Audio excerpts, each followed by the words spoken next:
जय हिंद साथियों, welcome to my YouTube channel. Bihar police live practice set में आप सभी का स्वागत है। 10 बज गया है और आपका बिहार पुलिस का लाइव प्रैक्टिस सेट स्टार्ट हो चुका है और उम्मीद है कि बिहार मद्य निषेध और बिहार पुलिस की जितने भी अभ्यर्थी तैयारी कर रहे हैं वो सभी इस वीडियो से जुड़ गए होंगे। आप सभी जानते हैं कि डेली हम लोग 10 बजे बिहार पुलिस के लिए लाइव क्लास करते हैं और 10 आपका बज गया है, तो फटाफट जुड़ जाइए। देखिए, पहला क्वेश्चन है कि आनुवंशिकता के जनक हैं। आनुवंशिकता के जनक हैं, 4 ऑप्शन है, चारों में से जो भी सही जवाब है आप लाइव कमेंट बॉक्स में कमेंट करें। फटाफट पहला क्वेश्चन का सही आंसर बताइए कि आनुवंशिकता के जनक कौन है। देखिए, ऑप्शन है ग्रेगर मेंडल बता रहे हैं, तो आपका बिल्कुल राइट आंसर है। आनुवंशिकता के जनक कौन है, तो ग्रेगर मेंडल है। तो एक का ऑप्शन है ग्रेगर मेंडल, आपका बिल्कुल राइट आंसर हो जाएगा। नेक्स्ट प्रश्न 2 नंबर देख लीजिए। जीन शब्द का प्रयोग सर्वप्रथम किसने किया था। बहुत इंपॉर्टेंट है, जीन शब्द का प्रयोग सर्वप्रथम किसने किया। बिहार मद्य निषेध के एग्जाम में ऐसे क्वेश्चन पूछे जाते हैं। आप प्रीवियस ईयर क्वेश्चन भी उठाकर देख सकते हैं कि आपके एग्जाम में किस प्रकार से क्वेश्चन पूछे गए थे। तो फटाफट 2 नंबर का सही जवाब बताइए कि जीन शब्द का प्रयोग सर्वप्रथम किसने किया था। देखिए, 2 का ऑप्शन भी जोहानसन अगर बता रहे हैं तो आपका बिल्कुल राइट आंसर है। जीन शब्द का प्रयोग सर्वप्रथम किसने किया था, तो जोहानसन ने किया था। मेडल आप लोग बता रहे हैं तो मेडल नहीं होगा, इसका सही जवाब ऑप्शन बी जोहानसन हो जाएगा। 2 का option B will be right answer हो जाएगा। नेक्स्ट प्रश्न 3 नंबर देख लीजिए। निम्न में कौन सा मनुष्य का आनुवांशिक रोग है। फटाफट बताना है कि 4 रोग दिया गया है, इसमें से आनुवांशिक रोग कौन सा है। आनुवांशिक रोग का मतलब क्या होता है, तो आनुवांशिक रोग का मतलब होता है पीढ़ी दर पीढ़ी। मतलब जो आपके माता पिता का रोग है वो आपको भी है, और जो आपको होगा वो आने वाले बच्चों को भी होगा। तो देखिए, ये मनुष्य का आनुवांशिक रोग इसे कहा जाता है। तो आनुवांशिक रोग निम्न में से कौन है, तो 3 का ऑप्शन सी हीमोफीलिया बता रहे हैं, तो आपका बिल्कुल राइट आंसर है। हीमोफीलिया जो होता है वो आनुवांशिक रोग होता है। हैजा, टाइफाइड, हाइड्रोफोबिया, ये सब जो है आनुवांशिक रोग नहीं है, लेकिन हीमोफीलिया रोग जो है वह आनुवांशिक रोग होती है। तो 3 का अगर आप ऑप्शन सी बता रहे हैं तो आपका बिल्कुल सही जवाब है।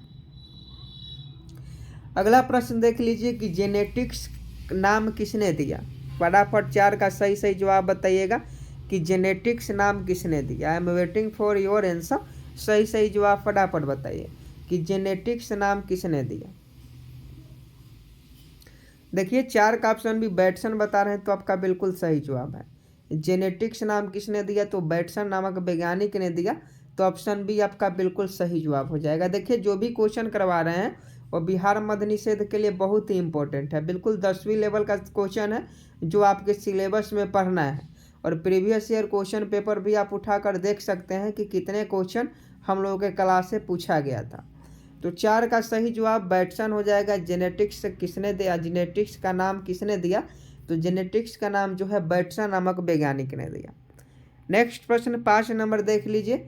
जीन विनिमय का प्रयोग सर्वप्रथम किसने किया था। फटाफट बताइएगा कि जीन विनिमय का प्रयोग सर्वप्रथम किसने किया था।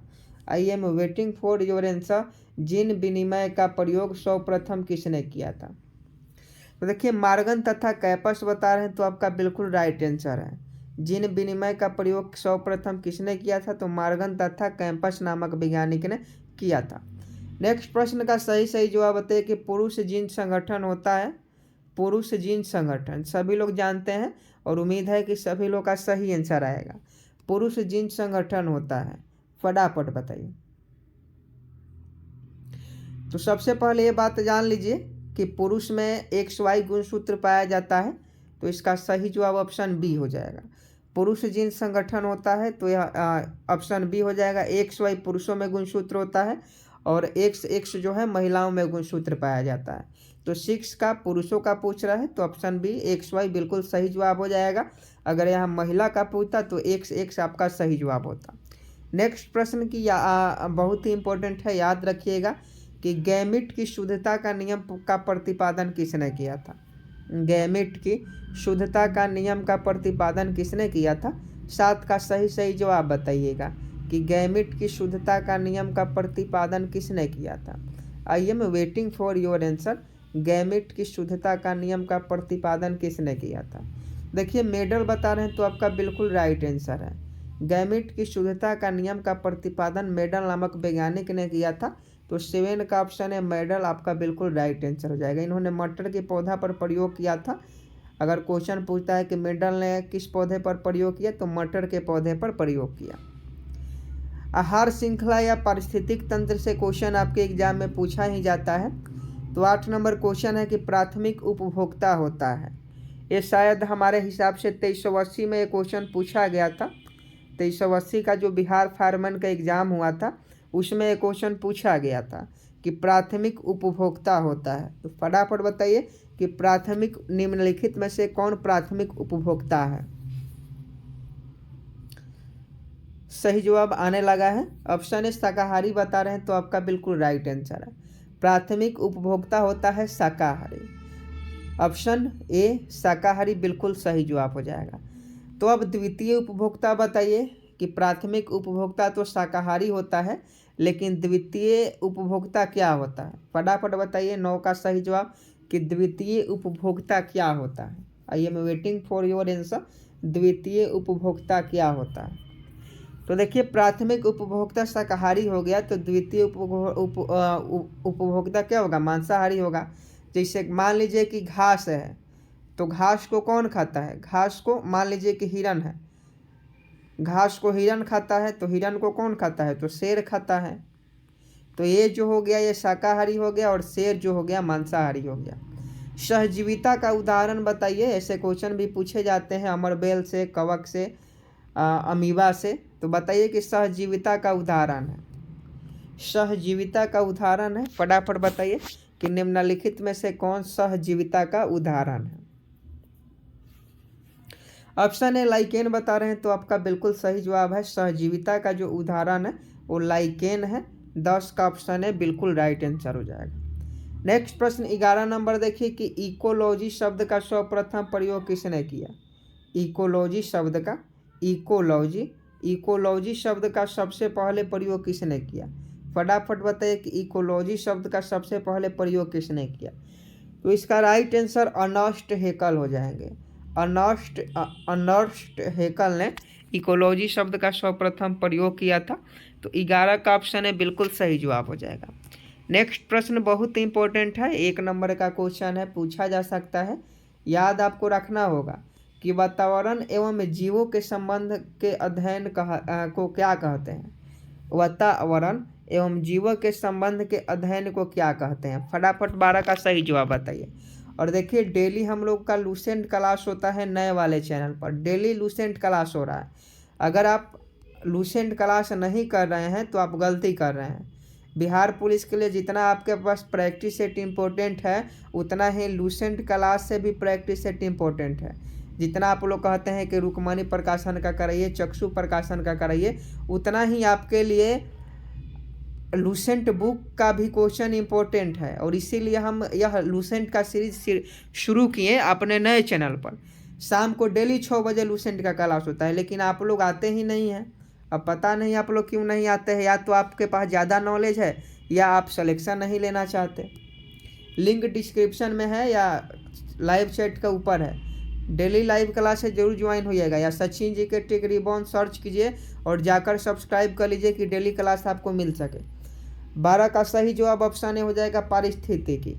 वातावरण एवं जीवों के संबंध के अध्ययन को पारिस्थितिकी कहते हैं। तो 12 का ऑप्शन ए बिल्कुल राइट आंसर हो जाएगा। नेक्स्ट प्रश्न 13 का सही जवाब बताइए कि जीन बने होते हैं। आई am waiting for your answer. फटाफट बताना है 13 का कि जीन बने होते हैं। तो देखिए जीन जो होते हैं डीएनए के बने होते हैं। जीन बने होते हैं तो जीन डीएनए के बने होते हैं। तो 13 का ऑप्शन है डीएनए आपका बिल्कुल राइट आंसर हो जाएगा। जीन किसके बने होते हैं? डीएनए के बने होते हैं।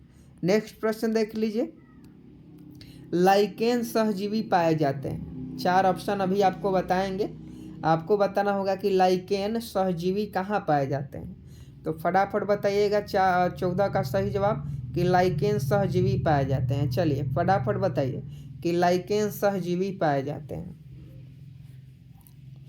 देखिए शैवाल और कवक में तो बिल्कुल आपका राइट आंसर है। लाइकेन जो है, लाइकेन सहजीवी किस में पाए जाते हैं, तो शैवाल में पाए जाते हैं और कवक में पाए जाते हैं। तो ऑप्शन सी आपका बिल्कुल राइट आंसर हो जाएगा। सारगासो समुद्र का नाम पड़ा, आपको बताना है कि सारगासो समुद्र का नाम क्यों पड़ा। तो देखिए सारगासो समुद्र का नाम क्यों पड़ा, इसका सही जवाब ऑप्शन सी शैवालों के कारण हो जाएगा। सारगासो समुद्र में बहुत ज़्यादा शैवाल पाया जाता है, इसीलिए उस समुद्र का नाम सारगासो समुद्र का नाम दे दिया गया जहाँ तक शैवाल पाया जाता है। तो अगर क्वेश्चन पूछे कि सारगासो समुद्र का नाम क्यों पड़ा, तो शैवाल के कारण सारगासो समुद्र का नाम पड़ा। ऊर्जा का पिरामिड होता है 8415 के एग्जाम में 21 मार्च के सेकंड शिफ्ट में क्वेश्चन पूछा गया था। अगर आप 8415 के एग्जाम दिए होंगे या प्रीवियस ईयर क्वेश्चन देखे होंगे तो आपको मालूम होना चाहिए।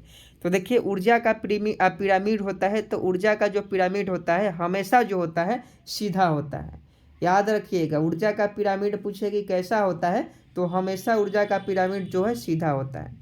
नेक्स्ट प्रश्न देखिए 17 नंबर कि निम्न में कौन अजैविक कारक है, फटाफट बताइए कि निम्न में कौन अजैविक कारक है। तो देखिए ऑप्शन डी सभी हो जाएगा। निम्न में जो है सभी जो है जल हो गया, कार्बोहाइड्रेट हो गया, ताप हो गया, सभी अजैविक कारण है। तो 17 का ऑप्शन डी आपका बिल्कुल राइट आंसर हो जाएगा। नेक्स्ट प्रश्न का सही जवाब बताइए कि मनुष्य में किस प्रकार के गुणसूत्र से लिंग निर्धारण होता है। मनुष्य में किस प्रकार के गुणसूत्र से लिंग निर्धारण होता है, फटाफट बताइएगा। और इस प्रश्न का उम्मीद नहीं पूरा विश्वास है कि आप सही जवाब दे पाएंगे कि मनुष्य में किस प्रकार के गुणसूत्र से लिंग निर्धारण होता है। तो 18 का सही जवाब क्या होगा, तो 18 का ऑप्शन हो जाएगा XY। पुरुष के गुणसूत्र पर ही मनुष्य जो शिशु होते हैं उनका लिंग निर्धारण किया जाता है।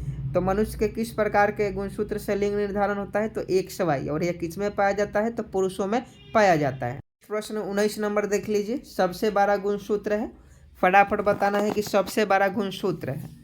तो देखिए सबसे बड़ा गुणसूत्र जो होता है ट्रिलियम है। सबसे बड़ा गुणसूत्र किसका है, ट्रिलियम का होता है। तो ऑप्शन सी बिल्कुल राइट आंसर हो जाएगा। अगर क्वेश्चन पूछे कि सबसे बड़ा गुणसूत्र है तो ट्रिलियम है। अगर सबसे छोटा गुणसूत्र पूछे तो क्या बताइएगा, सबसे बड़ा तो ट्रिलियम है लेकिन सबसे छोटा पूछे तो वह शैवाल है। सबसे छोटा गुणसूत्र शैवाल है और सबसे बड़ा ट्रिलियम है। नेक्स्ट प्रश्न का सही जवाब बताइए कि जिन शब्द का पता जोहानसन ने कब लगाया। I am waiting for your answer. जिन शब्द का पता जोहानसन ने कब लगाया, फटाफट सही जवाब बताइए। 21 का राइट आंसर क्या होगा, तो 21 का अगर आप ऑप्शन ए 1909 बता रहे हैं तो आपका बिल्कुल राइट आंसर है। जिन शब्द का पता जोहानसन ने 1909 ईस्वी में लगाया, तो 21 का ऑप्शन है बिल्कुल राइट आंसर है। नेक्स्ट प्रश्न का सही जवाब बताइए कि डीएनए की क्रियात्मक इकाई है। आई am waiting for your answer. DNA की क्रियात्मक इकाई क्या है, फटाफट बताइए कि डीएनए की क्रियात्मक इकाई क्या है। तो देखिए 22 का ऑप्शन है जीन हो जाएगा। डीएनए की क्रियात्मक इकाई क्या है, तो जीन है। डीएनए की क्रियात्मक इकाई क्या है, तो ये जीन है। तो 22 का ऑप्शन है बिल्कुल राइट आंसर हो जाएगा। नेक्स्ट प्रश्न देखिए 23 नंबर की गुणसूत्रों में पाए जाने वाला अनुवांशिक पदार्थों को क्या कहते हैं। गुणसूत्रों में पाए जाने वाला अनुवांशिक पदार्थों को क्या कहते हैं, फटाफट बताइएगा कि गुणसूत्रों में पाए जाने वाला अनुवांशिक पदार्थों को क्या कहते हैं, फटाफट बताइए। ऑप्शन डी जीनोम बता रहे हैं तो आपका बिल्कुल राइट आंसर है। ऑप्शन डी इस प्रश्न का सही जवाब हो जाएगा। गुणसूत्रों में पाए जाने वाले अनुवांशिक पदार्थ को जीनोम के नाम से जाना जाता है। नेक्स्ट प्रश्न का सही जवाब बताइएगा कि संपूर्ण जेनेटिक कोड, याद रखिएगा संपूर्ण जेनेटिक कोड का पता किसने लगाया। I am waiting for your answer. संपूर्ण जेनेटिक कोड का पता किसने लगाया, फटाफट बताइएगा। संपूर्ण जेनेटिक कोड का पता किसने लगाया, तो देखिए संपूर्ण जेनेटिक कोड का जो पता है वह हरगोविंद खुराना के द्वारा लगाया गया और इसीलिए इन्हें नोबेल पुरस्कार भी दिया गया। नोबेल पुरस्कार भी हरगोविंद खुराना को इसी कारण से मिला। तो संपूर्ण जेनेटिक कोड का पता किसने लगाया, हरगोविंद खुराना ने। तो ऑप्शन है बिल्कुल राइट आंसर हो जाएगा। नेक्स्ट प्रश्न का सही जवाब दीजिएगा कि हरगोविंद खुराना को जेनेटिक कोड का पता लगाने के लिए नोबेल पुरस्कार कब मिला। अभी आपको बताया है कि हरगोविंद खुराना ने जेनेटिक कोड का पता लगाया। हरगोविंद खुराना ने जेनेटिक कोड का पता लगाया और इन्हें नोबेल पुरस्कार कब मिला था। तो देखिए, इन्हें नोबेल पुरस्कार इसी के क्षेत्र में, चिकित्सा के क्षेत्र में 1968 में मिला था। हरगोविंद खुराना को नोबेल पुरस्कार कब मिला? 1968 में मिला। किसके कारण मिला? तो जेनेटिक कोड का पता लगाने के कारण इन्हें 1968 में नोबेल पुरस्कार मिला। नेक्स्ट प्रश्न का सही जवाब बताइएगा कि आनुवांशिक रोग रंग वर्णनता, आनुवांशिक रोग रंग वर्णनता यानी कलर ब्लाइंडनेस में रोगी किस रंग का पहचान नहीं कर पाता है। तो सही जवाब बताइए कि कलर ब्लाइंडनेस में जो रोगी होता है वह किस रंग का जो है पहचान नहीं कर पाता है। तो देखिए, कलर ब्लाइंडनेस में लाल और हरा रंग का पहचान नहीं होता पाता है। कलर ब्लाइंडनेस जो रोगी होते हैं, जिन्हें वर्णरहितता रोग हुआ रहता है, वो लाल और हरा रंग में अंतर नहीं कर पाते हैं। तो ऑप्शन सी आपका बिल्कुल राइट आंसर हो जाएगा। नेक्स्ट प्रश्न कतई जहर है कि लाइकेन सूचक होता है। फटाफट बताइएगा, कतई जहर प्रश्न है, लाइकेन सूचक होता है। आई am waiting for your answer. Lichen सूचक होता है। तो इसका सही जवाब वायु प्रदूषण का हो जाएगा। लाइकेन किसका सूचक होता है? तो वायु प्रदूषण का होता है। तो 27 का ऑप्शन है वायु प्रदूषण आपका बिल्कुल राइट आंसर हो जाएगा। नेक्स्ट प्रश्न का जवाब दीजिए कि जीवों के प्राकृतिक चयन का सिद्धांत को प्रतिपादित किसने किया था। जीवों के प्राकृतिक चयन का सिद्धांत को प्रतिपादित किसने किया था? फटाफट बताइए। आई am waiting for your answer कि जीवों के प्राकृतिक चयन का सिद्धांत को प्रतिपादित किसने किया था।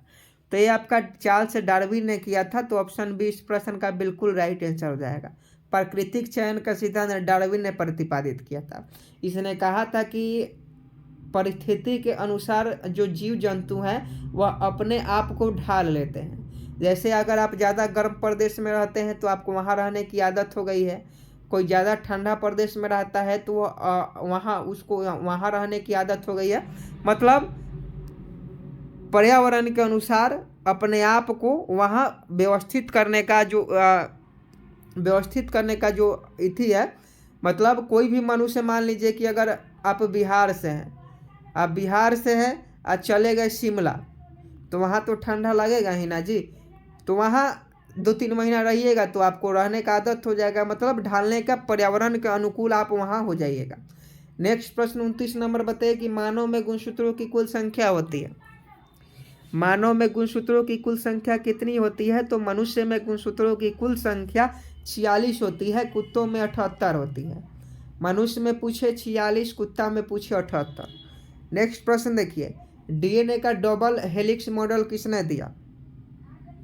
इसे द्विकुंडलित संरचना भी कहते हैं। द्विकुंडलित संरचना भी कहा जाता है कि डीएनए का डबल हेलिक्स मॉडल या द्विकुंडलित संरचना किसने दिया? तो यह वाटसन एवं क्रिक नामक वैज्ञानिक ने डीएनए का डबल हेलिक्स मॉडल प्रदान किया था। बहुत इम्पोर्टेंट है, याद कर लीजिएगा अगर आपको याद नहीं है तो। प्रयोगशाला में सर्वप्रथम डीएनए का संश्लेषण किसने किया? प्रयोगशाला में सर्वप्रथम डीएनए का संश्लेषण किसने किया था? तो खुराना ने किया था, हरगोविंद खुराना ने प्रयोगशाला में सबसे पहले डीएनए का संश्लेषण किया था। जीन कहाँ अवस्थित होते हैं? फटाफट बताइए कि जीन कहाँ अवस्थित होते हैं। जीन गुणसूत्रों में होते हैं। गुणसूत्र में जीन अवस्थित रहते हैं। नेक्स्ट प्रश्न का सही जवाब बताइए कि विकास का सिद्धांत को किसने प्रतिपादित किया था? विकास के सिद्धांत को, तो प्राकृतिक चयन का सिद्धांत हो या विकास का सिद्धांत हो, ये सभी चार्ल्स डार्विन ने प्रतिपादित किया था। 33 का ऑप्शन डी बिल्कुल राइट आंसर हो जाएगा। नेक्स्ट प्रश्न देखिए कि हृदय का पहला प्रतिस्थापन किसके द्वारा किया गया था? हृदय का पहला प्रतिस्थापन किसके द्वारा किया गया था? डॉक्टर क्रिश्चियन बर्नार्ड के द्वारा कृत्रिम हृदय का पहला प्रतिस्थापन किया गया था। नेक्स्ट प्रश्न देखिए 35 नंबर की वंशागति के नियमों के अध्ययन को क्या कहते हैं? वंशागति के नियमों के अध्ययन को क्या कहते हैं? तो ये अनुवांशिकी कहते हैं। वंशागति के नियमों के अध्ययन को अनुवांशिकी कहा जाता है। बायोलॉजी में, इंटर में अगर आप बायोलॉजी लिए थे तो आपको डिटेल्स में मालूम होगा। पर्यावरण में अजैव अवयव का उदाहरण है। पर्यावरण में अजैव अवयव का उदाहरण है, फटाफट बताइए। तो ऑप्शन सी वायु अगर बता रहे हैं तो आपका इस प्रश्न का बिल्कुल राइट आंसर हो जाएगा। उत्परिवर्तन का सिद्धांत क्या है? चाहे बताइए कि उत्परिवर्तन का सिद्धांत किसने दिया था। क्वेश्चन यही है कि उत्परिवर्तन का सिद्धांत किसने दिया था। तो देखिए, उत्परिवर्तन का जो सिद्धांत है वह ह्यूगो डी ब्रीज ने दिया था। उत्परिवर्तन का सिद्धांत किसने दिया था? ह्यूगो डी ब्रीज ने दिया था। आज का लास्ट प्रश्न है और ये होमवर्क का क्वेश्चन है, आप सभी होमवर्क में करके आएंगे कि प्राकृतिक वर्ण सिद्धांत का प्रतिपादन किसने किया। यह होमवर्क का क्वेश्चन है। आप सभी इस प्रश्न का सही जवाब कमेंट बॉक्स में बताएंगे कि लास्ट का 38 नंबर प्रश्न का सही जवाब क्या हो जाएगा। और अभी हम लोगों ने 38 क्वेश्चन किया जो बहुत ही आपके एग्जाम की दृष्टि से महत्वपूर्ण है। उम्मीद है 38 में से कम आपका 35 तो सही हुआ ही होगा। कितना सही हुआ आप कमेंट बॉक्स में ज़रूर बताइएगा। और अभी तक आप इस चैनल को सब्सक्राइब नहीं किए हैं तो चैनल को सब्सक्राइब कर बेल आइकन को प्रेस कर दीजिए। और पुराने, अगर आप लूसेंट का क्लास चाहते हैं तो नए चैनल पर चले जाइएगा, वहाँ लूसेंट का क्लास होता है जिसका लिंक वीडियो के डिस्क्रिप्शन में दे देंगे। जय हिंद। और पीडीएफ आपको तो मिल ही गया है, पीडीएफ टेलीग्राम पर डाल देंगे आज भी, तो पीडीएफ टेलीग्राम से ले लीजिएगा। जय हिंद, जय भारत।